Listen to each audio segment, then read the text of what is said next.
Coucou tout le monde, c'est Aimé, bienvenue sur la ruche. Aujourd'hui, nouvelle vidéo, comment débuter les Drukhari dans cette V10.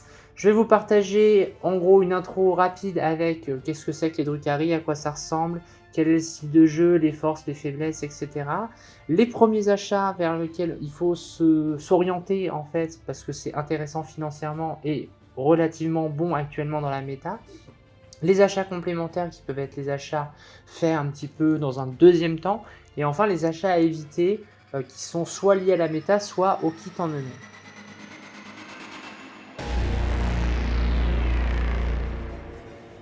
Avant tout ça, je vais vous faire un petit rappel fluff sur ce qui sont les Drukhari. Alors les Drukhari, ça fait partie des Eldar, donc du peuple Aeldari, qui sont composés des Craftworld, des Eldar, des Vaisseaux-Mondes, des Arlequins et des Exodites, qui sont les Eldar sauvages qui vivent entre guillemets en synergie, en symphonie avec la nature. Et vous avez les Drukhari. Alors les Drukhari, qu'est-ce que c'est? C'est entre guillemets le penchant sombre de la race Aeldari, à savoir ceux qui vivent dans la perversité, dans la cruauté, etc.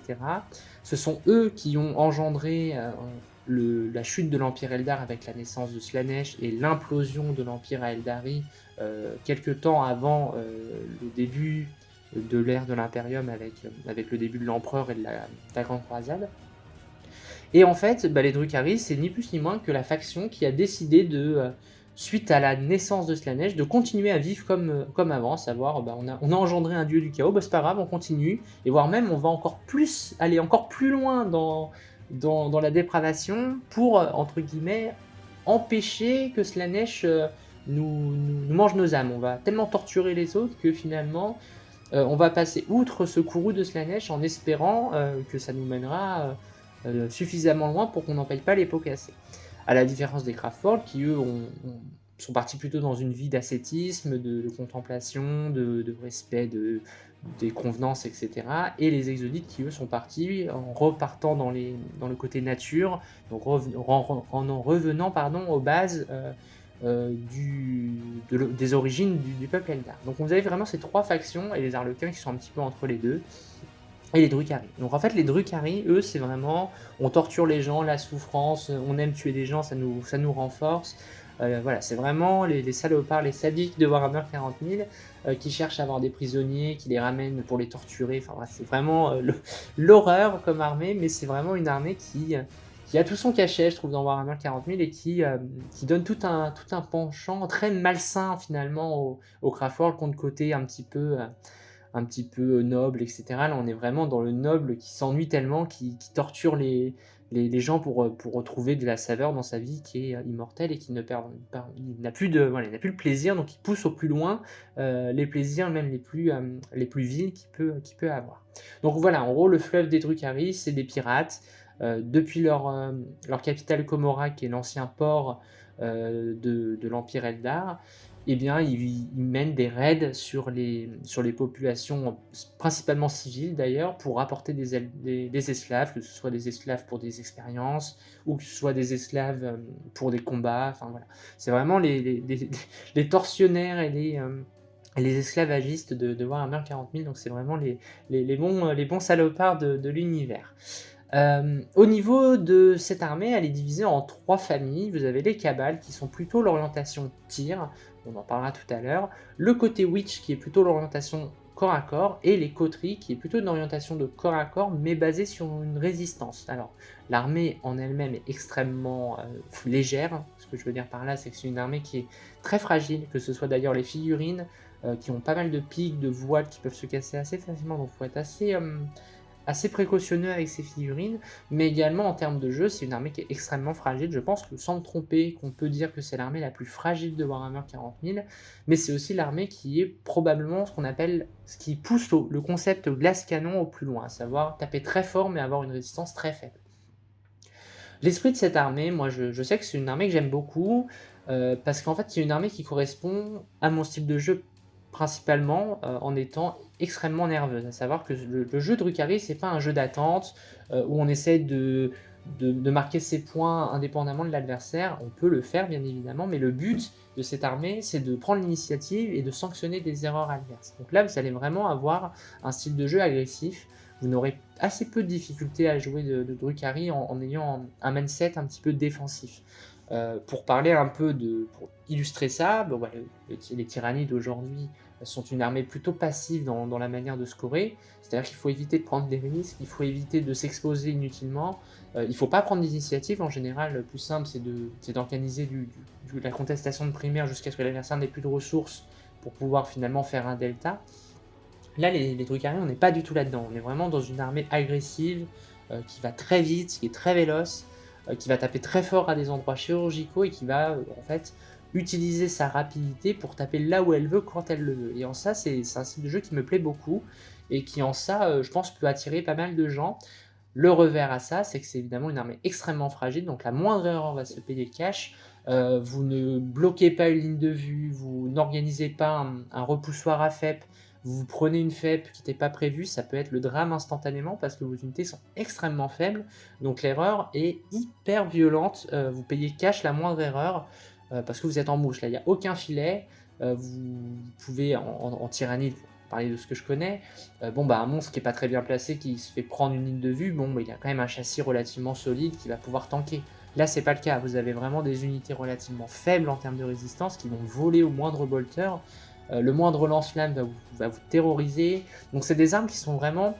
La saturation fait extrêmement mal à cette armée parce que tout est très fragile, donc même la saturation légère va vous blesser facilement et va vous tuer facilement. Là où parfois le canon laser, vous allez préférer en prendre parce que finalement, entre le jet de touche, le jet de blessure, l'adversaire peut vous louper et par conséquent, vous avez peut-être plus de chances de survivre à un coup de canon laser qu'une rafale de bolter. Donc voilà, c'est une armée qui joue là-dessus, sur la vélocité, sur la nervosité, sur la prise d'initiative, sur le côté intuitif. Il faut avoir une intuition sur cette armée. Quand vous jouez cette armée, il faut sentir l'adversaire. C'est-à-dire que il faut savoir quand y aller et ne pas y aller. Des fois, vous avez envie d'y aller, mais c'est trop tôt, vous n'avez pas la ressource, que ce soit en pen token ou en stratagème, par exemple. Donc il faut bien connaître son armée. L'erreur est payée cash, donc ça implique quand même une connaissance assez importante sur les match-ups, parce que vous ne pouvez pas faire n'importe quoi. Typiquement, un stratagème de remouvement sur l'adversaire que vous n'avez pas anticipé, un Overwatch un petit peu salé que vous n'avez pas vu venir, ça peut être le drame tout de suite. Donc c'est une armée qui demande une certaine hygiène de jeu, si j'ose dire, et qui demande vraiment de connaître le jeu très bien. Donc je dirais que c'est une armée qui ne s'adresse pas spécialement aux débutants parce que l'armée est dure à jouer. Voilà, on va être clair, c'est une armée qui demande vraiment de la précision dans le jeu, qui est aussi basée sur des véhicules qui sont assez larges, donc il faut être très précautionneux sur les mouvements. Voilà, il faut être très clair avec son adversaire, il faut vraiment être à l'intention de jeu, parce que finalement, 1 millimètre de pouce peut vous changer un gameplay, tout simplement parce que vous ne pourrez pas revenir dans votre transport ou ce genre de choses. Donc voilà, l'armée, c'est une armée hyper glass cannon, donc c'est-à-dire en gros, ça tape très fort mais ça ne résiste pas du tout, et en gros qui engendre en général des deltas en écrasant l'adversaire. Là, vous n'allez pas chercher à écarter, entre guillemets, à faire la course à égal avec votre adversaire en espérant le dépasser au dernier moment, non. Là, vous allez avoir vraiment envie de sanctionner des erreurs et vous avez tous les outils pour le faire.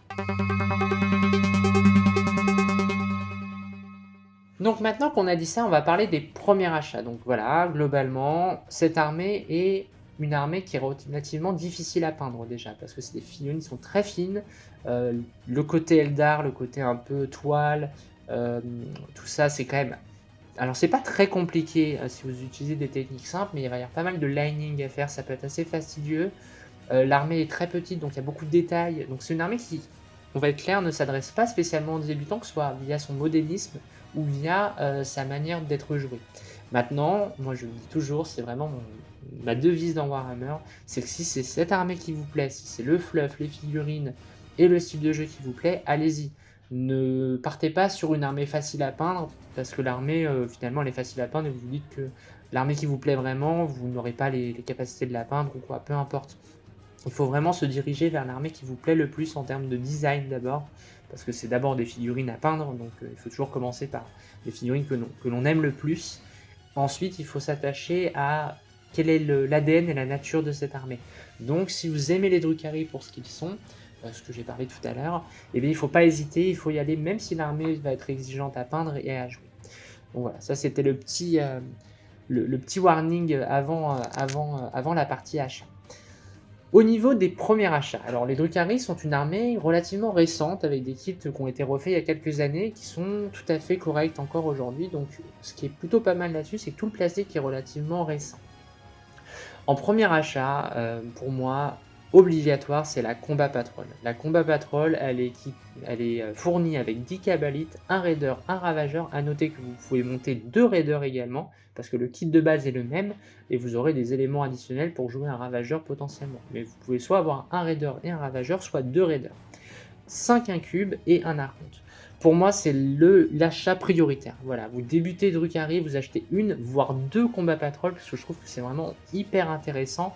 Il faut en fait éviter de avoir à racheter des figurines inclus dans cette combat patrol plus tard individuellement. Donc il ne faut pas hésiter à en acheter 2, voire potentiellement 3, parce que ça va vous donner une très très bonne base d'armée tout en ayant les unités qui sont bonnes. Et en plus de ça, vous avez entre guillemets du rab avec les véhicules. Donc en ça, c'est vraiment intéressant. Et pour moi, il ne faut pas acheter un Raider ou un Ravageur seul. C'est vachement plus intéressant d'avoir vraiment cette Combat Patrol à 110 €, qui est vraiment très intéressant, je trouve, pour le prix. Donc voilà, Combat Patrol par une, voire 2, voire 3 pour moi en premier achat. C'est vraiment très très bien. Vous avez tout ce qu'il faut dedans. C'est vraiment très très bon pour commencer. Ensuite, en achat de boîtes désormais, les Scourges. Alors les Scourges, c'est une unité de tir qui est extrêmement bonne aujourd'hui et qui globalement va vous apporter du tir anti-char assez facile à utiliser parce que vous allez pouvoir prendre une ligne de vue et vous recacher derrière. Donc c'est une unité qui est facile à utiliser, qui va complètement dans le style de jeu de Drukhari, à savoir je tape quelque chose et je me soustrais à la réplique. Donc pour moi, les Scourges, c'est vraiment une excellente unité. Je pense que c'est pareil, un des achats prioritaires à avoir en 7v9, 7v10 pardon. Ensuite, on a les Sérast avec un personnage, que ce soit Lilith ou la Succube. Moi, je préfère nettement Lilith, mais en tout cas, les Sérast, c'est vraiment une unité d'impact qui est très intéressante, qui apporte un punch anti-infanterie extrêmement salvateur dans pas mal de match-up. Donc les Sérast sont vraiment cool. Par 10, elles vont très bien s'intégrer dans un Raider que vous aurez dans la Combat Patrol. Donc ça, c'est vraiment très bien. Ensuite, les Venom. Les Venom sont très bons pour véhiculer notamment les incubes et l'archonte que vous avez également dans la Combat Patrol. Donc là, pareil, les Venom, c'est un peu embêtant de devoir acheter un transport alors qu'on en a un fourni dans la Combat Patrol. Mais je trouve que le Venom est vraiment excellent par sa faculté de faire réembarquer les unités à l'intérieur. Donc pour moi, un Venom, voire 2, pour véhiculer des archontes accompagnés d'un cube, c'est vraiment un très très bon transport. Donc voilà, Venom pour moi c'est excellent, donc faut pas hésiter à en acheter un ou deux dès le début. Ensuite, le Chronos. Alors ça, pour le coup, c'est un choix un peu particulier que moi j'apprécie beaucoup. Je trouve qu'un Chronos c'est très très bon pour commencer parce que c'est une unité qui va vous permettre de recycler vos points de token de souffrance et donc qui va vous permettre de continuer à avoir en fiabilité avec votre armée. Et c'est un très bon gardien d'objectif aussi parce qu'il est assez résistant pour son coup en points. Donc je trouve que le Chronos est très bien en première armée pour jouer à 1000 points. Franchement, le Chronos c'est excellent pour ça. Ensuite, là, ça va dépendre du moment où vous regarderez cette vidéo, les mandrakes. Les mandrakes sont absolument excellentes aujourd'hui, c'est l'une des solutions de scoring les plus simples du jeu, c'est-à-dire que vous avez 5 figurines qui vont pouvoir se téléporter en cours de partie partout sur la table et réaliser hyper facilement vos actions de scoring. Donc pour moi, les mandrakes, je dirais que 2 packs de 5, c'est vraiment excellent. Alors le problème, c'est qu'au moment où je tourne cette vidéo, les nouveaux mandrakes ont été annoncés mais ne sont pas encore sortis. Donc ça m'embête de vous le dire d'acheter des anciens mandrakes parce que franchement les figurines vont être refaites, c'est dommage. Mais si vous avez moyen de proxy des mandrakes avec autre chose, moi notamment j'avais pensé à des dryades avant de retrouver les miennes, mais des dryades d'AOS ça peut très bien le faire. Vous pouvez également avoir les espèces d'esprits de branches, pareil en Sylvaneth, en AOS, qui sont très très bons proxy, et qui vont même parfois être aussi bien que les mandrakes qui vont être refaites par Game Workshop. Évidemment, si les nouvelles mandrakes de Game Workshop sont sorties, il faut en acheter, parce que c'est vraiment hyper intéressant. Et franchement, les nouvelles figues sont dingues. Pour moi, ça fait partie de mes figurines préférées de quasiment tout 40K. Alors, je les trouve vraiment exceptionnelles. J'ai trouvé vraiment génial cette refonte. Donc voilà, les mandrakes, franchement, quand vous faites une liste, en jouer 5 voire 10, c'est vraiment un gros plus. Il y a cet impondérable de kit qui va être offert, mais franchement, si vous n'achetez pas les anciens, Mais si vous avez moyen d'avoir des proxys qui sont corrects, n'hésitez pas. Et enfin, gardez en esprit que le nouveau kit va sortir, donc dès qu'il sera sorti, n'hésitez pas à vous jeter dessus. Ensuite, on va parler des achats complémentaires. Donc ça, ce sont les achats que vous pourrez faire un petit peu ultérieurement. Alors, il y a aussi une chose que je voulais vous parler, c'est que l'ancienne Combat Patrol est excellente aussi. Elle comporte 10 Witch, un Venom, une Succube et 3 Reavers. Donc les Reavers, ce sont les motards. Pareil, si vous avez moyen de mettre la main sur cette boîte-là qui n'est plus vendue par Game Workshop, c'est également très bon. Donc là, si vous avez le moyen d'avoir une Combat Patrol actuelle plus l'ancienne, bah vous avez quasiment déjà une armée à 1000 points faite avec un budget d'à peu près de 100 €. Donc c'est vraiment très très cool pour ça. Au niveau des achats complémentaires maintenant, alors il sera intéressant d'acheter un Hémonculus parce que bon, bah voilà, comme ça vous aurez les personnages génériques. Drazar, la nouvelle figurine est absolument exceptionnelle, donc moi je la joue aujourd'hui dans mes listes compétitives, donc j'encourage à la jouer parce que son dégât 3 au corps à corps et sa précision est quand même un outil qui est loin d'être négligeable dans la version, donc c'est vraiment un très très bon outil. Les Reavers, donc j'en ai parlé dans l'ancienne Combat Patrol, c'est les petites unités de moto. Ça c'est pareil, c'est très bien pour organiser de la contestation de primaires adverses, parce qu'avec leur OC2, donc par 3 c'est OC6, vous pouvez reprendre à 5 figurines assez facilement des objectifs à moindre coût. Et cette petite unité est fournie avec une lance de feu qui est extrêmement létale sur les véhicules qui n'ont pas d'invue. Donc c'est aussi extrêmement intéressant comme unité pour pouvoir vous faire un peu de dégâts et en tout cas assurer la destruction d'un transport avec possiblement un soutien derrière. Donc les Reavers sont vraiment bons. Ensuite, on a les parties coterie. Donc vous avez les vracs qui sont également intéressants si vous avez envie de garder un petit peu des objectifs avec une unité un petit peu résistante pour pas très cher et qui va en plus vous donner des points de souffrance quand elle va tuer des unités ou mourir. Donc ça va être entre guillemets une manière de vous approvisionner en points de souffrance qui sont quand même la mécanique, on va dire l'essence de la mécanique de fiabilité de l'armée. Donc c'est quand même intéressant. Ensuite, on a les grotesques. Alors là, par contre, attention. Les grotesques, j'ai pas d'informations sur le fait qu'ils soient refaits, donc n'achetez surtout pas les figurines Game Workshop, elles sont immondes. Par contre, vous avez vraiment moyen de proxy ça avec soit des horreurs des cryptes, d'ailleurs je vous mets les photos de mes figurines que j'ai proxy là-dessus. Vous pouvez partir avec des rats ogres aussi, moi j'avais récupéré des corps de rats ogres dégueulasses que j'avais rebidouillés pour en faire des grotesques, et ça marchait très bien, donc je vous mets l'image à l'écran pour vous en inspirer.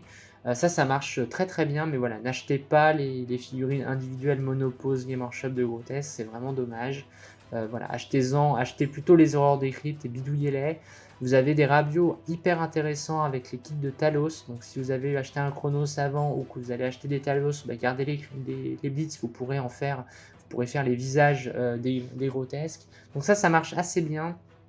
Faut pas hésiter du tout, en tout cas à proxy ces unités-là. C'est parfaitement autorisé en tournoi, il n'y aura aucun souci.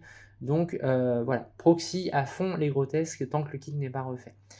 Les Talos sont intéressants, ils vont être plutôt bons dans le détachement réel Space Raid, et ils sont intéressants de manière générale, mais globalement ils vont être particulièrement bons dans le détachement réel Space Raid, pour avoir une faculté à tenir les primaires et pas simplement les contester, donc pour vous permettre de conserver du primaire là où le Drukhari a quand même des difficultés à ce niveau-là.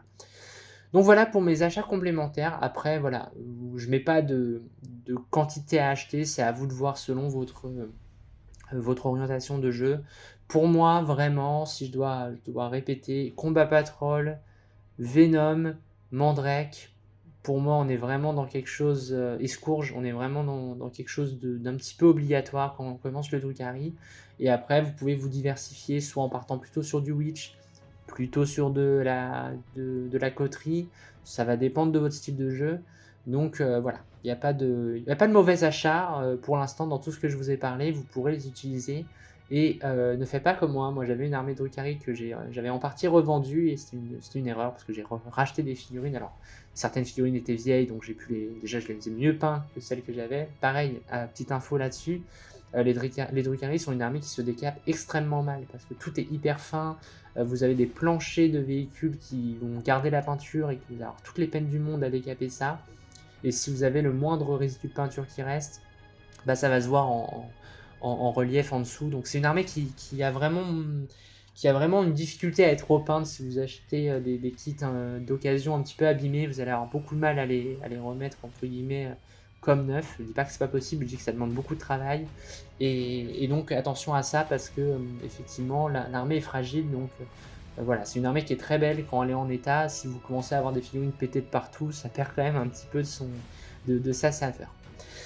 Enfin, on va parler des achats à éviter. Il y en a pas trop et ça va plutôt être orienté en deux catégories. Soit parce que c'est pas méta actuellement, donc pas méta actuellement, ça veut pas dire que ça ne le sera pas plus tard. Donc si vous en avez, ne les jetez pas, ne les revendez pas. Et si vous adorez les figurines, achetez-en un petit peu, mais ayez conscience que c'est quand même des choses qui sont pas très optimisées aujourd'hui dans le jeu et dans la méta actuelle. Les premiers dont je vais parler ce sont les Zélions. Ces figurines sont très cool avec leur style bouffon vert de Spider-Man. J'aime beaucoup les figurines, c'est super sympa. Maintenant, aujourd'hui en jeu, c'est quand même assez ça tape pas assez fort et c'est vraiment trop fragile. Donc c'est une unité qui va perdre un peu en comparaison avec les autres. Donc vous la jouerez probablement pas, sauf changement dans la méta que je ne peux pas percevoir pour l'instant. Mais voilà, en tout cas, si vous voulez acheter des Drukhari pour les jouer maintenant, évitez les Zélions parce que l'unité est très chouette, mais elle a peu d'intérêt de mon point de vue en jeu. Les deuxièmes unités à éviter, finalement il y en a deux dans cette deuxième point, ce sont les avions. Que ce soit le bombardier ou le Razorwing, les avions ne sont pas méta aujourd'hui dans la version. En tout cas, les profils actuels des deux avions sont vraiment pas bons, donc je conseille pas de les acheter pour les jouer. Alors les figurines sont très chouettes aussi, moi j'aime beaucoup leur style très élancé, leur courbure me plaît beaucoup, mais effectivement en jeu pour l'instant c'est pas ce qui se fait de mieux, donc potentiellement voilà, pas en premier achat à mon sens. Si vous les adorez, achetez-les, mais gardez comme pour les Zélions, gardez en tête que c'est pas l'unité la plus méta actuellement. Les autres achats à éviter, là, ça concerne plutôt la notion de résine. Alors, les mandrakes, je vous en ai parlé tout à l'heure, le kit est vieillissant en résine. Les nouvelles vont arriver, elles sont magnifiques, donc franchement, n'achetez pas les mandrakes résine, c'est vraiment dommage. Le Belluaire, qui a un intérêt correct en termes de jeu, mais qui est une figurine assez dégueulasse en résine, pareil. C'est des figurines qui sont vieilles, qui sont moches, et qui sont franchement, moi je serais pas du tout, à mon avis, c'est typiquement des figurines qui pourraient être refaites dans quelques années. Donc soit vous faites du proxy, je veux dire dans le cadre du Belluaire, des bestioles extraterrestres, vous en avez plein en proxy avec des impressions 3D, donc partez plutôt là-dessus. Et pour ce qui est le Belluaire, vous prenez un Mélion, vous le bidouillez un peu, ça vous fait un très bon Belluaire. Donc franchement, moi je pense acheter plutôt des figurines classiques, n'achetez plus de résine aujourd'hui, c'est des figurines qui vont avoir des durées de vie assez faibles, donc priorisez du proxy ou de la conversion. Et la cour de l'Archonte, qui est une unité qui est pas mauvaise, mais qui je trouve s'intègre pas très bien aujourd'hui dans la V10. Là encore, on est sur des figurines basées sur de la résine, donc c'est dommage. Je trouve que c'est des figurines qui sont censées être la garde prétorienne de votre seigneur de guerre, et malheureusement, je trouve que ça rend pas, les figurines actuelles ne rendent pas hommage à ce que doivent être ces figurines-là. Donc là, pareil, soit vous partez sur du proxy, genre pour la cour de l'Archonte, vous pouvez partir sur des figurines AOS, notamment toute la partie Death, où quand vous commencez à changer les têtes, etc., vous pouvez mettre des têtes d'Eldar sur des corps de vampires, ça passe très très bien. Pour tout ce qui est les bêtes griffus, tout ça, vous pouvez partir sur du proxy, il y en a plein. Ou alors même sur le Urgul, vous avez toute la gamme également des Flesh Eaters courtes qui peuvent donner des figurines très sympas. Donc voilà, franchement, il y a moyen de faire des choses avec du proxy. Ça donnerait une vraie identité, donc je déconseille d'acheter les kits résine. En plus, ils sont assez onéreux parce que c'est que des figurines individuelles. Donc priorisez la conversion sur les Belluaires, la cour de l'Archonte, parce que franchement c'est dommage, et les grotesques, j'en ai parlé tout à l'heure, parce que c'est dommage d'acheter des figurines qui sont déjà monoblocs, qui n'ont pas de variété de pose, donc c'est un peu dommage.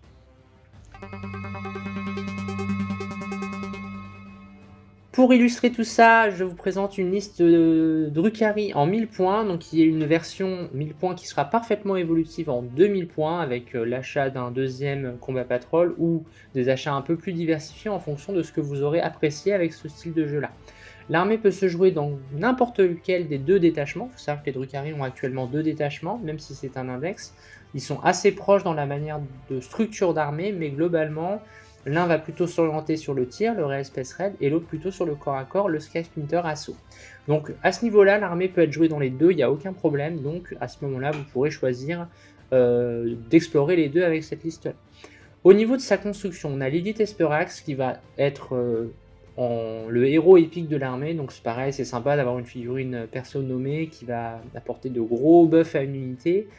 On a ensuite un Archonte qui là encore est présent dans la Combat Patrol, qui permet d'avoir accès à un Vect et qui fiabilise extrêmement bien une unité. Au niveau des lignes, on a 10 Sérast qui apportent la saturation anti-infanterie et qui vont permettre d'être boostés par l'intégration de Lilith dans ce pacte-là. Donc clairement, le pacte de Sérast avec Lilith en 1000 points, c'est très violent en termes de létalité. On a ensuite 10 Cabalites avec les armes spéciales. Quand vous montrez vos packs, montez toutes les armes spéciales, tout est gratuit, donc utilisez les rabios pour monter ces armes spéciales. On a ensuite un saccageur, donc le saccageur ce sera le transport attitré pour les Sérast et Lilith. Ensuite 2 Venom. Alors le Venom, intéressant, il a la capacité de pouvoir splitter d'une unité au déploiement. C'est-à-dire que si vous intégrez une unité de 10 dedans, vous ne pouvez pas parce qu'il n'y a que 6 places, donc vous pourrez séparer cette unité, et ce qui va permettre dans l'espèce de mettre 5 Cabalites avec les armes spéciales dans un Venom qui pourra venir très proche de l'adversaire pour optimiser sa portée, ses tirs, etc. Et les 5 autres qui seront piétons pourront rester chez vous, soit pour faire des cordons, soit pour faire des actions sur des objectifs. En tout cas, ça apportera une unité utilitaire en plus. On a ensuite 5 fléaux en lance des ténèbres. Malheureusement, le kit ne permet pas de monter toutes les figurines avec l'arme qu'on souhaite. Ça, c'est un gros reproche que j'ai au niveau de Game Workshop, de ne pas donner les rabios pour pouvoir monter comme on veut, que ce soit les escouades Devastator ou les fléaux, ou toute unité un petit peu de ce type-là. Malheureusement, on n'a qu'un exemplaire de chaque arme, donc malheureusement, vous ne pourrez pas vraiment, hormis à passer par des services d'impression 3D, avoir la possibilité de jouer telle ou telle arme. Donc il faudra parfois faire un peu de proxy, ça c'est quand même un peu dommage. Ensuite, on a 5 incubes, là aussi, rejoint par un Archonte, c'est une unité qui a un punch extraordinaire dans ce type de format-là, donc l'unité va être tout à fait à son aise embarquée dans un Venom. 5 Mandrakes qui vont permettre là encore de faire du scoring, donc là c'est clairement une grosse force de cette unité, de pouvoir fiabiliser vos secondaires en réalisant les cartes ou bien en faisant des scorings tactiques, des fixes que l'on choisit au début de la partie. Un Chronos, le Chronos très bon gardien de but, moi je l'aime beaucoup comme je vous en ai parlé, il est très bien pour protéger sa backline, tenir un objectif et en même temps permettre de recycler des points de souffrance qu'on utiliserait à proximité. Et enfin, dernière unité, le Ravageur que l'on a là aussi dans la Combat Patrol et qui va permettre globalement d'apporter de gros tirs anti-chars. Donc là si on résume un petit peu avec cette liste là, vous avez quand même de gros tirs anti-chars, de l'anti-infanterie et de l'anti-infanterie d'élite avec les incubes. Donc on a un petit peu tout ce qu'il faut. Cette liste elle va vous permettre de vous orienter ensuite pour évoluer en 2000 points en ajoutant les figurines que vous aurez envie de tester ou que vous aurez envie d'approfondir entre guillemets. Si vous avez envie d'approfondir un gameplay, vous pourrez ajouter d'autres unités. Donc la liste est parfaitement évolutive. J'ai fait le choix de rester sur une liste. J'ai utilisé 2 guides pour réaliser cette liste. La première, c'est qu'elle soit évolutive en 2000 points. Et la seconde, qu'elle soit jouable dans les 2 détachements. Au niveau du coût, on est aux alentours de 200, entre 200 et 250 € en fonction des réductions que vous pouvez avoir, ce qui est le standard aujourd'hui de Warhammer malheureusement, et qui va globalement se baser sur la Combat Patrol, donc pour essayer d'optimiser la rentabilité de cette boîte-là. Voilà ce que je pouvais vous dire et vous présenter en première liste.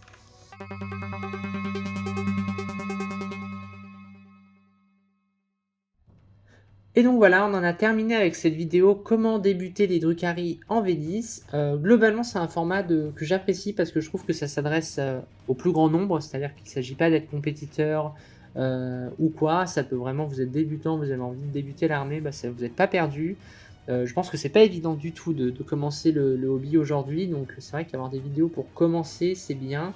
Parce que parler de tournois, de vous expliquer de certaines choses, c'est très bien, mais je pense que ça s'adresse aussi assez peu aux débutants qui vont être un peu perdus par la masse d'informations. Là, voilà, c'est vraiment une entrée en matière, comment mettre le pied à l'étrier des Drukhari. Donc voilà, j'espère que la vidéo vous aura plu. Je vous ai orienté sur des unités, évidemment, toujours le même warning, la méta bouge. Donc évidemment, là je vous ai parlé de Scourge. Ça se trouve, les Scourges dans 2 mois vont être complètement nerfés. Il faudra jouer autre chose. Mais globalement, voilà, tout est vraiment... l'armée n'a pas énormément de kits. Donc hormis d'acheter de la résine, vous vous tromperez assez peu. Donc voilà, il y a vraiment moyen avec cette armée de faire un peu ce qu'on veut. Orientez-vous vers votre style de jeu, n'hésitez soit vous voulez partir sur de la coterie, et la coterie, bah, vous achetez quasiment que des coteries. Si vous voulez partir sur du Witch Cult, vous pouvez donner une dominante aux unités Witch, mais le mieux c'est quand même le mélange de tout, et en fait en mélangeant tout, vous allez vous apercevoir que vous aurez une rejouabilité au fur et à mesure que votre collection va augmenter. Donc en ça c'est plutôt une armée qui est intéressante pour un débutant de commencer, même si, je l'ai dit tout à l'heure, c'est une armée qui est quand même assez exigeante, que ce soit en termes de modélisme ou sur table. Donc parfois voilà, c'est une armée qui va demander une certaine pratique pour vraiment en tirer la quintessence, mais en tout cas, c'est une armée qui est très très cool à jouer et qui, je trouve, n'a pas son équivalent aujourd'hui dans la version. Donc voilà, si vous aimez le côté rapide, le côté nerveux, et que vous aimez les Drukharine, n'ayez pas peur sur l'aspect modélisme. Le plastique de Game Workshop est quand même relativement solide et vous ne serez pas perdu pendant le montage. Et enfin, au niveau de la peinture, faites des techniques simples, regardez des tutos sur internet et vous arriverez très vite à un résultat convaincant. Donc voilà, n'hésitez pas, si l'armée vous plaît, à y aller. C'est bien pour votre pratique du jeu et peut-être un peu moins pour votre carte bleue, mais ça, je ne réponds de rien. Voilà, bah écoutez, j'espère que la vidéo vous aura plu, je vous fais des bisous et je vous dis à très bientôt. Bye bye tout le monde, bye bye.